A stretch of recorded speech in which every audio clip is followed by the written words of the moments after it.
오늘 본문은 우리가 잘 알고 있는 오병이어와 바다 위를 걸으신 예수님의 이야기입니다. 떡 5개와 물고기 2마리로 성인 남자 자그마치 몇 명을 먹였죠? 5,000명이나 먹였어요. 그러고도 12바구니라는 것을 남겼던 이야기. 더 나아가 예수님께서 제자들을 배에 타 보내신 이후에 갑자기 이 새벽에 예수님께서 물 위를 걸어오십니다. 마치 유령처럼. 세상 사람들은 이 이야기를 가지고 불가능한 이야기다라고 말합니다. 실상 예수님을 믿는 우리도 어떻게 가능했을까? 물고기 2마리와 떡 5개로 어떻게 5,000명이나 되는 사람을 먹였을까? 저는 어릴 때 참 많은 생각을 해봤습니다. 바구니에서 떡을 꺼내가지고 딱 주면 떡이 또 생겼나? 물고기를 꼬리를 잡고 줬더니 갑자기 머리부터 나오기 시작하나? 막 이런저런 상상들을 해봤습니다. 빵을 떼어줬다라고 한다면 떼어주고 나면 주자마자 갑자기 뿅 하고 나타나나? 여러분 이런 생각 안 해보셨나요? 저만 과학적인가요? 과학적인 사고를 한다고 하면 이런 게 정말 가능할까? 한 번쯤은 생각해 볼 것 같아요. 중고등부 시절에 물놀이를 가면요, 아이들이 이 예수님이 물 위를 걸으셨다라는 설교를 듣고 나면 뭐 합니까? 마치 자기도 물 위를 걸을 수 있는 것 마냥 물을 향해 달려갑니다. 그러면서 자그마치 얘기하죠. 난 자그마치 3걸음 걸었다. 그러면 또 옆에 있는 승현이라는 청년이 막 뛰어가요. 그러면서 5걸음을 갔다라고 자랑하죠. 물 위를 걸을 수 있는 것 마냥 우리도 흉내내고 해보더라는 거죠. 인간의 생각과 과학적 지식으로는 도저히 이해할 수도 풀 수도 없는 예수님이 하신 일들을 우리 신앙인들은 기적이라고 이야기합니다. 여러분, 하나님이 베푸신 기적을 경험하고 싶으십니까? 그 기적을 직접 눈으로 보고 싶은 분들이 계십니까? 저는요, 정말 이 기적을 눈으로 보고 싶었어요. 재미있는 사실은 오늘 오병이어 기적이 일어나기 전에 예수님의 제자들도 자신들의 삶에서 기적을 경험합니다. 예수님은 고향에서 배척을 받으십니다. 배척을 받으신 이후에 제자들에게 자신의 능력을 주세요. 귀신을 내쫓고 병이 나을 수 있는 능력을 주십니다. 그러시더니 2명씩 짝지어 여행을 가게 하세요.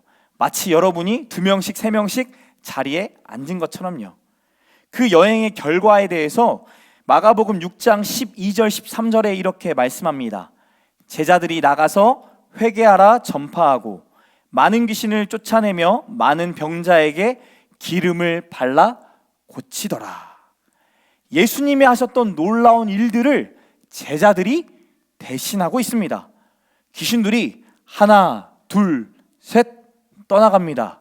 병든 자가 1명, 2명, 3명 낫기 시작합니다. 얼마나 기뻤을까요? 여행에 돌아오자마자 예수님의 얼굴을 보자마자 예수님의 귀에 대고 제자들이 쫑알거려요. 30절에 보니까 사도들이 예수께 모여 자기들이 행한 것과 가르친 것을 어떻게 고하니? 낱낱이 고하니 라고 말씀하죠. 여행을 마치고 돌아오는 길이 피곤할 법도 합니다. 그럼에도 불구하고 예수님께 간증하는 거예요. 자신들이 했던 일들을 이전에도 봤었습니다. 예수님이 귀신 들린 자를 고치시고 병든 자를 고치시는 것을 옆에서 누구보다 생생하게 지켜봤던 사람이 제자들이에요. 그런데 이제는 내가 그 경험의 주체가 되니 전하고 싶은 뜨거움과 열정이 더 커지게 된 거예요. 나를 통해서 일하시는 하나님을 경험한다고 한다면 여러분 얼마나 가슴이 뜨겁겠습니까? 옆 사람에게 한번 가까이 가보세요. 열기가 느껴지시나? 뜨거움이 느껴지시나? 뜨거운 사람 옆에 가면요, 열정 있는 사람, 에너지가 가득한 사람 옆에 가면요, 그 에너지가 느껴져요. 지금 예수님께 제자들이 자신들의 뜨거운 마음, 뜨거운 열정과 마음을 막 이야기하고 있는 거죠. 저도 이 목회 사역을 하면서 하나님이 뜨거움을 경험하게 하셨던 일들이 참 많이 있습니다. 상처받았던 자매가 나와서 상담 1시간, 2시간 받고 나니 확 변해요.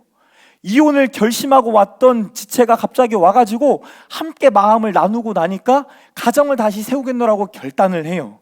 상처와 아픔을 가지고 일생의 삶에 수많은 고통 가운데 사셨던 분이 만남을 통해 갑자기 그 삶에 변화가 나타나서 웃으면서 매주 저를 찾아와 인사를 하고 가요. 쉬운 일입니까? 쉬운 일이 아니죠.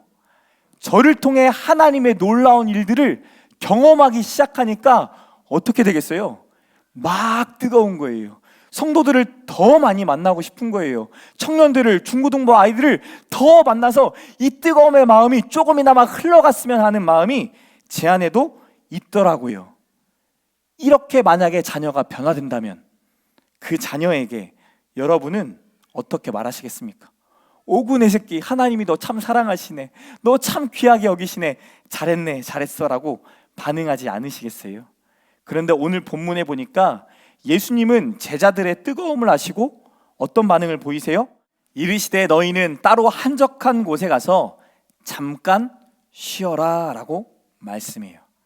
지난번에도 나눴던 것처럼 한적한 곳은 어디입니까? 광야라고 했어요. 광야와 같은 말이라고 했어요. 한적한 곳, 사람들이 머물지 않는 광야, 조용한 곳, 그곳에 가서 뭐 해라? 잠깐 쉬어라 라고 말씀하세요. 사역자들끼리 이런 얘기를 합니다. 우리가 어릴 때만 해도 중고등부 수련회, 여름 수련회, 겨울 수련회 갔다 오면 한 학기를 버텼는데 요즘에는 수련회 갔다 오면 한 주도 안 가더라. 아이들의 마음에 동기부여하는 게 얼마나 어렵습니까? 차가운 마음, 미지근한 마음을 뜨거운 마음으로 바꾸기가 얼마나 어렵습니까? 신앙생활에서도, 진로와 직업과 일에서도, 사람과의 관계에서도 뜨거운 마음, 흥분되는 마음이 되기가 어렵고 몰입의 단계로 나아가기는 더 어렵다라는 거예요. 제자들이 다른 것도 아니고 사역을 통해 뜨거움을 넘어 카타르시스를, 몰입을 경험했던 겁니다. 그런데 예수님은 거기에 대놓고 잠깐 쉬어라 찬물을 끼얹으십니다. 왜 그럴까요? 31절 하반절에 이는 오고 가는 사람이 많아 음식 먹을 겨를도 없음이라 라고 말씀합니다. 사역한다고 제자들이 밥을 안 먹었다라는 거예요. 육체적 배고픔도 잃어버리고 영혼이 배고픈 자들을 돌봤다라는 겁니다. 남의 필요를 채우기 위해 나의 필요마저 잃어버리고 사역했다라는 거예요. 이런 사역자 만나고 싶지 않습니까? 그러지 않으세요? 이강열 목사가 그런 목사이길 바라지 않습니까? 근데 저는 밥을 먹을 거예요. 예수님은 그런 사역자, 그런 사도들, 그런 제자들을 잠깐 멈추게 하셨어요. 간증으로 채우는 시간이 아니라 줄임배를 채우는 시간을 가지게 하셨습니다. 사람들이 북적거리는 사역의 자리가 아니라 예수님만 계신 한적한 자리로 옮기셨어요. 하나님께서 잠깐 쉬어라 라고 우리에게 말씀하실 때가 있습니다. 충만을 경험할 때 오히려 결핍을 보지 못할 때가 있습니다. 열정이 불타오를 때 나도 주변도 불태워버릴지 모를 그러한 때가 있을 수 있다는 거예요. 그럴 때 배에 태워 예수님도 가셨던 한적한 곳으로 우리를 분명히 인도하실 것입니다. 그 한적한 곳에서 육적인 쉼과 영적인 쉼을 경험케 하시며 잠깐 쉬어도 된다고 말씀하실 거예요. 오늘 이 말씀이 쉼없이 살아가는 우리 공동체 위에, 사랑하는 성도들 위해 들려지기를 간절히 축복합니다. 그렇게 배를 타고 한적한 곳으로 가는데 사람들의 소리가 들립니다. 예수님과 제자들이다. 어디 저기 배에 있잖아. 저기 배 위에 예수님하고 제자들이 있는데 진짜야? 진짜네. 손짓하는 사람들, 목젖건 소리내어 예수님과 제자들의 이름을 부르는 사람들, 이 마을 저 마을에서 여기저기서 예수님과 제자들이 탄 배를 따라오기 시작합니다. 그들의 다름질이 얼마나 빨랐던지 그들이 타고 가던 배보다 먼저 앞서 도착했다라고 성경은 말씀하죠. 숨을 헐떡거리며 예수님과 제자들보다 먼저 도착해서 그들이 내리기를 기다리고 있었을 거예요. 무엇을 얻고자, 무엇을 하고자, 무엇을 위해서 저렇게 달려왔을까요? 한 명, 두 명이 그렇게 따라와도 감동이 될 텐데 오늘 본문 34절에 보니까 큰 무리가 따라왔다라고 말씀합니다. 그렇게 따라오는 큰 무리를 바라보는 예수님과 제자들의 마음은 어땠을까요? 예수님은 그들을 목자 없는 양 같음으로 인하여 불쌍히 여기셨다라고 34절에 말씀합니다. 여기서 불쌍히 여기다라는 말은요, 우리 몸 안에 창자라는 장기가 있죠. 장기가 끊어지는 고통을 느낄 만큼 아프다라는 의미를 가지고 있어요.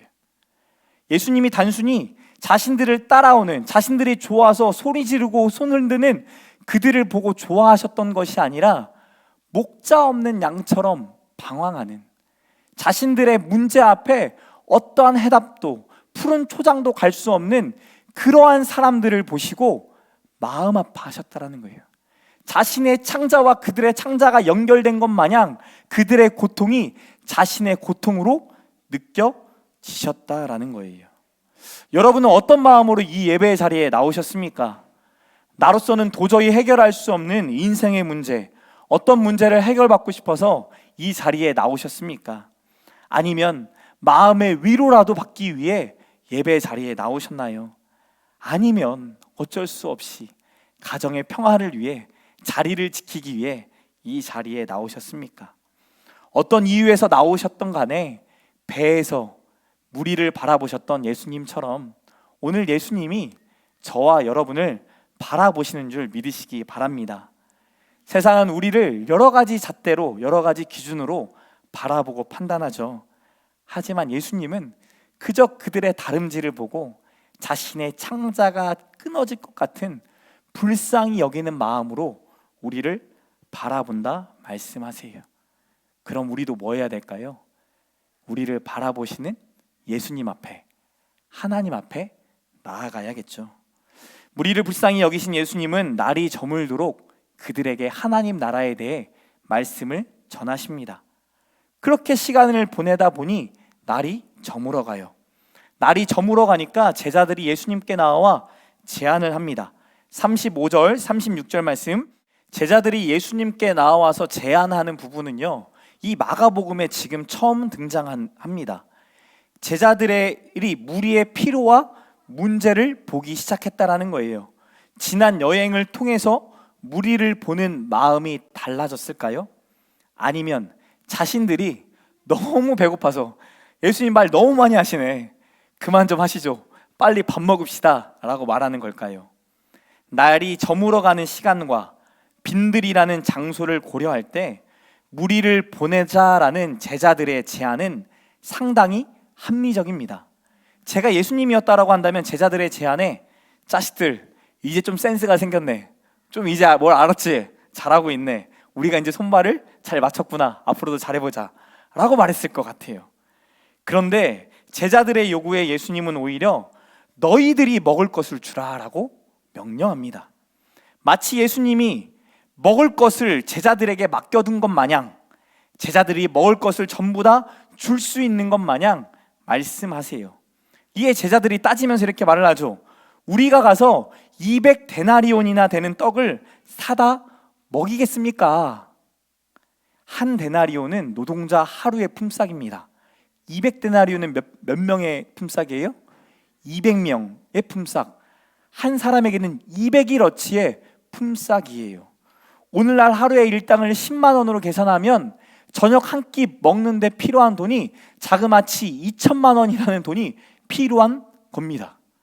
여기 웰컴 처치가 이 정도 모이니까 다 같이 회식할 수 있어요, 없어요? 있죠? 근데 2천만 원이 들어가는 회식을 해야 된다고 하면 고민을 하겠습니까, 안 하겠습니까? 2천만 원이나 되는 정도의 큰 돈이 들어간다라고 제자들이 말하는 것과 같죠. 제자들은 아무리 계산해봐도 저희가 줄 수 있는 게 아닙니다라고 예수님께 합리적으로 따지는 겁니다. 돈도 돈이지만 그 많은 떡을 어디서 가져옵니까? 어디서 공수해야 해요? 어떻게 배달해 옵니까? 배달의 민족도 아니잖아요. 그들은 어떻게 가져오겠어요? 말하지 않아도 그들의 머리가 복잡해집니다. 예수님, 이거 말이 됩니까? 말이 안 되지 않습니까? 200데나리온 들어간다니까요. 이에 예수님이 뭐라고 말을 하십니까? 떡이 몇 개나 있는지 가서 봐라. 200데나리온이나 되는 돈을 지불해서 떡을 가져와야 되는데 오히려 예수님은 제자들을 시켜 이 사람들에게 어떤 떡이 있는지, 너네가 갖고 있는 떡이 얼마나 되는지를 알아보라고 시킵니다. 병행복문인 요한복음 6장 9절에서는요 이렇게 말을 해요. 제자들이 한 아이가 가져온 보리떡 5개와 물고기 2마리를 예수님께 가져왔다라고 얘기합니다. 9절 하반절에 이렇게 얘기하죠. 그것이 이 많은 사람에게 얼마나 되겠사옵나이까? 무슨 말이에요? 누가 봐도 지금 가져온 이 도시락은 저녁 한 끼밖에 되지 않는, 한 사람이 먹고도 부족한 음식인데 이거 갖고 어떻게 다 먹습니까? 예수님, 말이 됩니까? 제자들은 무리의 필요를 알았고 자신의 문제도 알았어요.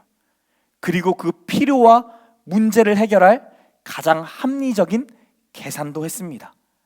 그러나 한 아이는 자신의 한 끼를 드렸어요.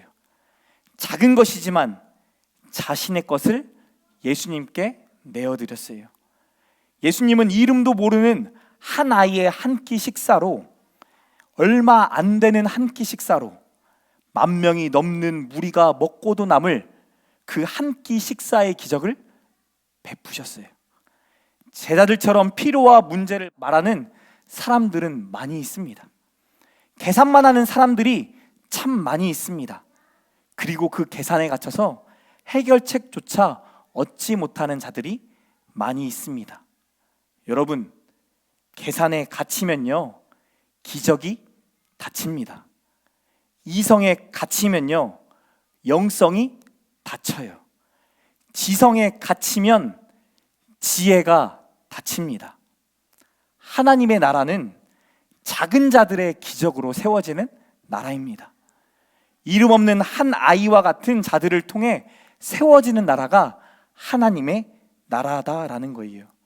그들이 드린 작은 것으로 기적이 나타나는 나라, 그것이 하나님의 나라라고 말하는 거죠.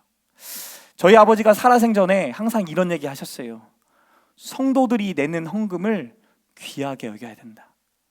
아들아, 1,000원, 2,000원, 10,000원, 20,000원 함부로 쓰면 안 되고 성도들이 낸 이 헌금 하나님께 묻고 물어서 귀하게 써야 된다.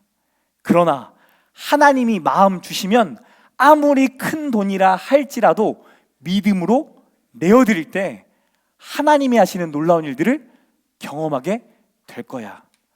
교회는 부동산 투기하는 곳 아니야. 교회는 투자하는 곳 아니야. 교회는 계산으로 세워지는 곳이 아니야. 믿음으로 드린, 그 작은 믿음으로 드린 작은 사람 한 사람을 통해 세워지는 거야. 저희 아버지가 한동안 옆에 있는 호성동 북초등학교 앞에 있던 붕어빵 집을 운영하시는 집사님을 위해 매일 밤마다 붕어빵 먹으러 가셨어요.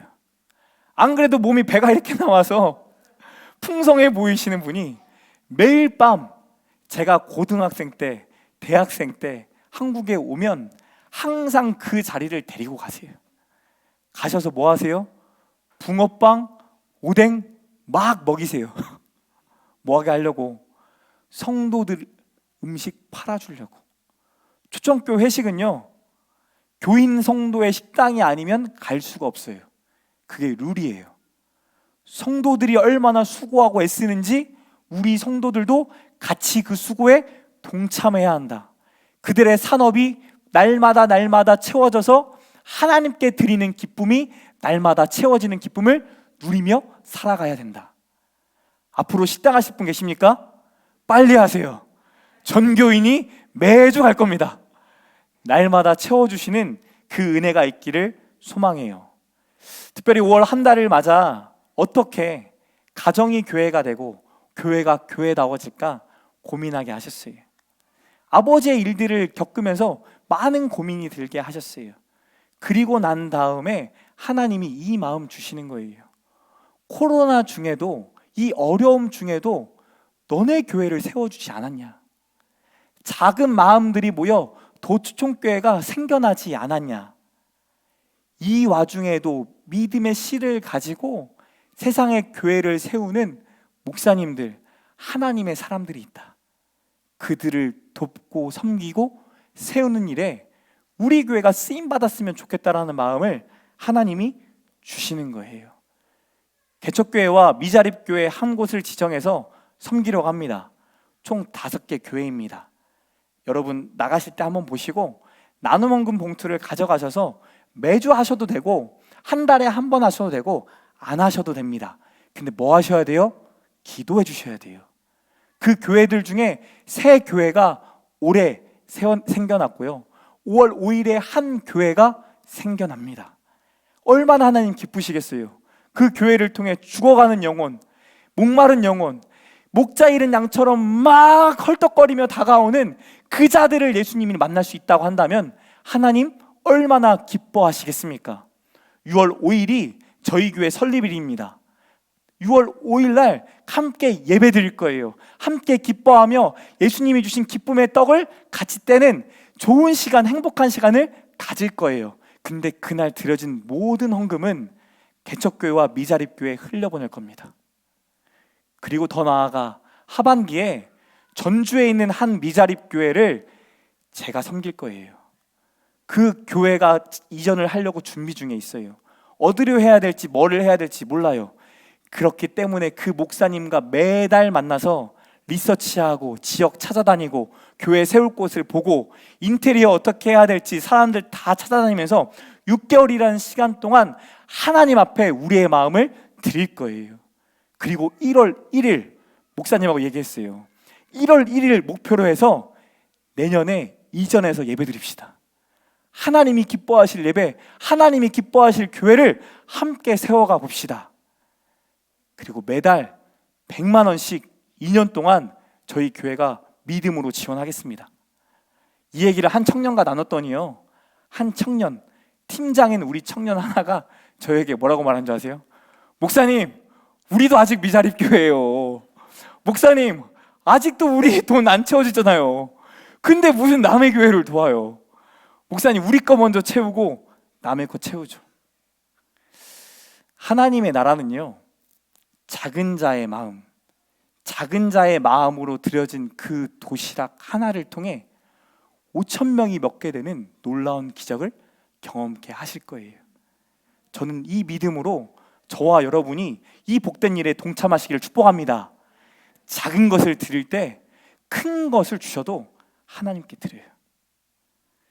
작은 것을 하나님께서 주셨다라는 믿음이 있을 때 큰 것도 하나님께 드릴 수 있어요. 그 믿음의 고백으로 더 추천교회 같은 수많은 영혼을 환영하는 웰컴 처치들이 이곳 저곳에 생겨나기를 기도하는 저와 여러분 되시길 축복합니다. 그 놀라운 일이 저와 여러분의 가정에 일어나기를 축복합니다. 작은 믿음을 하나님 보세요. 그 작은 믿음을 가지고 여러분 가정에 믿음의 씨를 뿌리시기를 소망합니다. 믿음의 결단을 해보세요. 하나님이 주시는 그 작은 마음에 어떻게 순종해 볼까? 어떻게 따라가 볼까? 어떻게 하나님이 기뻐하시는 일을 해볼까? 한번 고민해 보시고 주신 마음에 순종함으로 5월 한 달 동안, 아니 그 이후에도 하나님이 세워가시는 하나님의 나라, 그 크고 큰 나라를 경험하는 저와 여러분이 되시기를 축복합니다. 남자 5천 명을 먹이고도 남는 이 어마어마한 기적 바로 이전에 헤롯 왕의 생일 잔치가 나옵니다. 헤롯 왕의 생일 잔치는 얼마나 화려했을까요? 화려한 장식과 음악, 그리고 모용소들, 아름답게 드레스를 차려입은 여인들과 멋지게 입은 신사들, 돼지와 소고기와 양과 염소와 오리와 우리가 먹어보지 못한 온갖 종류의 고기들이 그곳에 있었을 거예요. 왕이 먹는 산의 진미가 차려진 잔치, 그 잔치가 헤롯의 잔치입니다. 헤롯 왕의 생일 잔치는 누구나 가고 싶고 함께 하고 싶은 자리, 인맥 쌓기에 가장 좋은 자리였겠죠.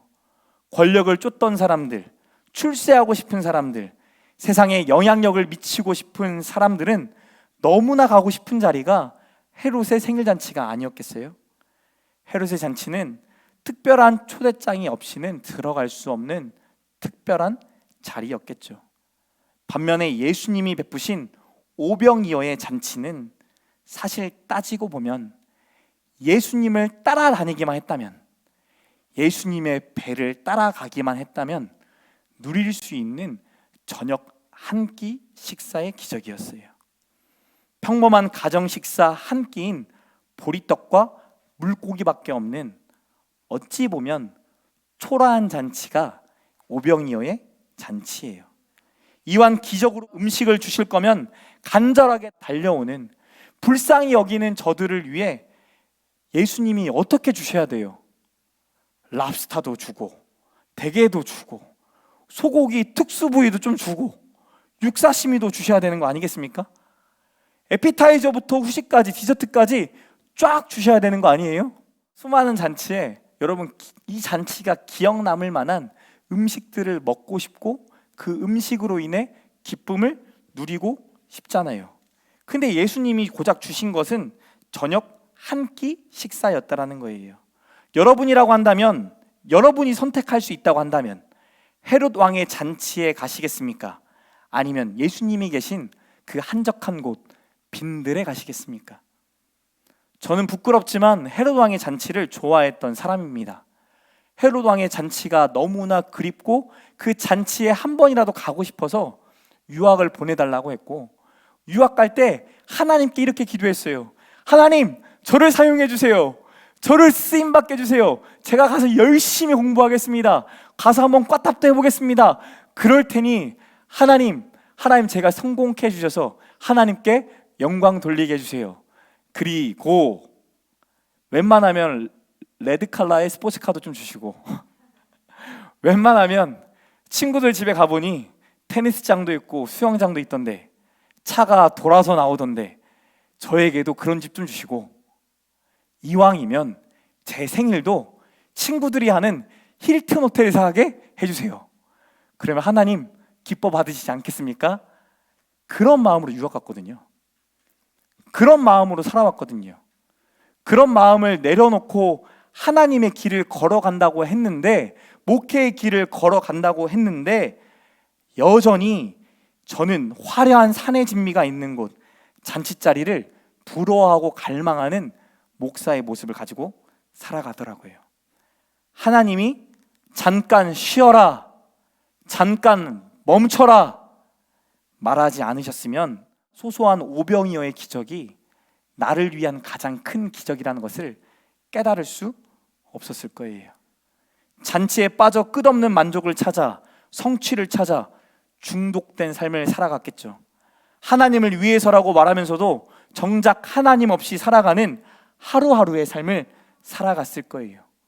혹시 여러분도 저처럼 꿈꾸던 오병이어가 헤롯의 잔치는 아닙니까? 아이러니하게도요, 헤롯은 자신을 위해 화려하고 산의 진미가 가득한 잔치를 베풀었지만 그 자리는 남의 욕망을 해결하는 자리가 되었고, 죄와 피가 가득한, 죄와 피로 배부른 잔치가 되어버렸어요. 그 자리에서 세례 요한이 죽었잖아요. 반면에 예수님이 베푸신 오병이어는 간단한 저녁 한 끼 식사였습니다. 하지만 모두를 위한 잔치였고 모두가 배부른 잔치였어요. 그리고 예수님이 하나님이심을 발견하게 되는 자리였죠. 차이나는 클래스 시즌 1 골 때리는 웰컴 퀴즈를 시작합니다. 왜 시작할까요? 제가 어릴 적 아빠와 축구를 해보는 게 꿈이었어요. 근데 그 꿈을 아버지가 이루어 주신 적이 없으세요. 그리고 천국에 먼저 가셨죠. 이제 천국에 가서 아빠랑 축구할 날을 기대하고 소망합니다. 어릴 때는 아버지가 너무나 바쁘셔서 멈추지 않으셔서 쉬지 않으셔서 함께할 시간과 여력이 되지 않았어요. 어른이 되어버리니까 아빠와 축구하는 게 그렇게 어색해요. 그 꿈이 우리 아이에게 흘러가기를 바라더라고요.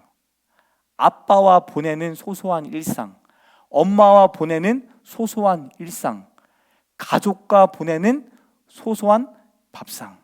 차이나는 클래스를 통해 우리 웰컴 키즈 아이들이 소소한 일상, 하나님이 주셔서 누리고 있는 소소한 기적들을 경험하기를 소망합니다. 그래서 준비했어요. 시즌 1은 골 때리는 웰컴 키즈라서 축구를 할 거고요. 시즌 2는 미술 혹은 음악 혹은 옆에 있는 승마장에 가서 승마를 해볼까 고민하고 있습니다. 소소한가요? 특별하죠. 특별한 것도 그들에게 소소한 일상이 되는 놀라운 기적이 웰컴 키즈 아이들에게, 저와 여러분에게 임하기를 축복합니다. 일상을 나누며 일상을 함께하며 일상을 추억하며 그렇게 우리에게 베풀어 주신 오병이어의 기적을 경험하기를 소망해요. 이 오병이어의 기적을 만들어가는 하나님의 사람이 되시길 축복합니다. 오늘도 우리와 함께 하시며 우리의 일상을 채우시는 하나님을 주목해 봅시다. 우리의 필요를 아시고 채우시는 것뿐만 아니라 우리와 함께 그 식사 자리에서 하나님의 나라를 경험케 하실 거예요. 그리고 그 자리가 기적이구나 고백하게 되는 저와 여러분 되시길 축복합니다. 여전히 예상치 못한 일들은 우리의 삶에 일어날 겁니다. 이해하지 못하고 헤아리지 못할 수많은 문제와 사건들은 여전히 일어날 겁니다. 그 문제와 사건 안에 우리는 끊임없이 계산할지라도 예수님은, 하나님은 우리에게 찾아오셔서 이 오병이의 기적을, 일상의 기적을 베풀어 주실 줄 믿습니다. 말씀을 맺겠습니다. 큰 기적을 경험하고도 오병이어 사건 이후에 물 위를 걸어오시는 예수님을 제자들은 유령이라 말을 합니다. 놀라 두려워합니다. 그때 마가복음 저자는 52절에 이렇게 말씀합니다. 이는 그들이 그 떡 떼시던 일을 깨닫지 못하고 도리어 그 마음이 둔하여졌음이라. 이 둔하여졌음이라는 단어는 돌이라는 단어에서 파생된 거예요. 돌처럼 단단해지고 둔하여진 우리의 마음, 제자들의 마음이 이와 같다라는 거예요. 남자만 5,000명이면 아이와 여자를 포함하면 10,000명이 넘을 거라고 학자들이 추정을 하죠. 10,000명이 넘고 20,000명이 넘을 거라는 이 추정 아래, 이 수많은 계산 아래 수많은 큰 기적을 봤던 제자들이 오히려 물 위를 걸어놓으시는 예수님의 기적을 보고도 예수님을 믿지 못했어요. 그런데 오늘 본문 6장 30절에 마가복음에 이 제자들에 대해 처음으로 사도라는 단어를 씁니다. 이전에는 계속 제자였어요. 물 위를 걸어오시는 예수님을 보고 마음이 둔하여졌을 때에도 여전히 제자였어요. 오병이어를 경험했을 때에도 여전히 제자였어요. 근데 1세기의 크리스찬들에게 이랬던 제자들, 오병이어의 기적, 말도 안 되는 기적, 물 위를 걸어가는 기적, 그 기적을 봤던 제자들이 우리와 같았는데, 우리와 같이 계산하고 우리와 같이 불쌍하고 우리와 같이 마음이 둔한 자들이었는데, 그 자들이 목숨을 걸고 예수를 주라 고백하는 십자가의 도를 전하는 사도가 되었다. 예수님의 보내심을 받은 사도가 되었다. 마가복음 저자가 말하고 있는 거예요. 여러분, 우리가 얼마나 둔합니까? 얼마나 불쌍한 것 투성입니까? 아버지를 먼저 보낸 이강열 목사가 불쌍해 보이지 않으십니까? 매 주일 예배마다 눈물 흘릴 수밖에 없는 이강열 목사가 불쌍해 보이지 않으십니까? 이 불쌍함 가운데 여전히 완악한 마음으로 하나님을 부정하기도 하고, 하나님 살아계시면 이렇게 하시면 안 되는 거 아니에요.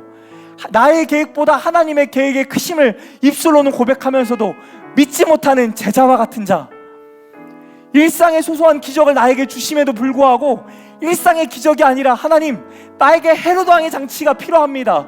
헤롯 왕의 장치 자리로 나를 이끌어 주세요 말하는 제자와 같은 자, 그런 자를 하나님이 뭐로 만드신다고요? 사도로 만드신다고요.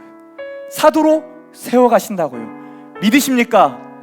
그 믿음이 저와 여러분 가운데 있기를 소망합니다. 내 자녀들이 변하지 않을 것 같죠? 내 남편과 아내가 변하지 않을 것 같죠? 내 주변에 인간적으로 판단되는 수많은 사람들이 있죠. 저도 있어요. 목사인 저도 때로는 성도가 판단이 되어지고 정죄가 되어지고 인간적인 생각이 올라올 때가 너무나 많이 있어요. 근데 그때마다 둔하여진 제 마음을 하나님이 망치로 쾅 깨어버리세요. 둔하여진 마음을 가지고 한적한 곳으로 저를 이끌어 가세요. 그리고는 잠깐 쉬어라, 잠깐 멈춰라, 제자가 사도가 된다 약속하세요. 이 약속이 저와 여러분 가운데 있기를 축복합니다. 우리의 자녀들이 제자 같을지라도 사도가 될 하나님의 사람인 것을 믿음으로 기도하는 저와 여러분 되시길 축복합니다. 가정의 질서가 무너졌습니까? 보이지 않습니까? 어떻게 살아가야 될지 모르겠습니까? 그때에도 제자 같을지라도 결국엔 사도의 삶을 살아가게 하시는, 고난과 환난과 핍박을 넘어 고통을 넘어 하나님의 하나님 되심을 찬양하게 하는 하나님의 일하심을 바라보게 되는 저와 여러분 되시기를 축복합니다. 그 마음을 가지고 같이 찬양할 거예요. 주가 일하시네. 김브라이언의 찬양이죠. 하나님이 일하십니다. 믿으십니까? 옆 사람 보면서 고백합시다. 주가 일하십니다. 한 번 더 고백할게요. 주가 일하십니다. 주가 당신을 위해 일하십니다. 아침에도 일하셨습니다. 지금도 일하십니다. 저녁에도 일하실 겁니다. 내일도 일하실 겁니다. 이 믿음 가지고 함께 믿음으로 하나님께 찬양을 올려드리겠습니다.